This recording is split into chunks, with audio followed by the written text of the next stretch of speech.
Umalis na puno ng pangarap, umuwing malamig ng bangkay. Ito ang sinapit ng OFW na si Hani Hablaado na magdadalawang taon lang nagtatrabaho bilang domestic helper sa Jeddah, Saudi Arabia. Kinumpirma naman ni Noralo Mayor Clemente Fidoc na base sa initial findings sa autopsy sa bangkay ng nasawing OFW, stroke ang naging sani ng pagkamatay nito.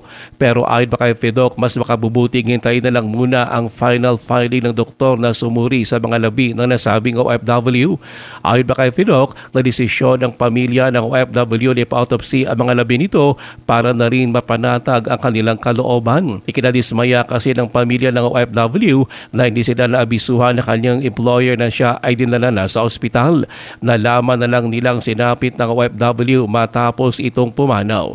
Tiniyak naman ni Fidoc ang tulong sa mga naulila ng OFW. Na kung may kapamilya man kita, para subong nagatrabaho sa gawas bilang isa ka OFW, palihog na lang niya dapat monitorgan ninyo kasi kung ano man ang nagakailitabo dito sa ila para maka-action dayon kita. Si Noralo Mayor Clemente Fidoc.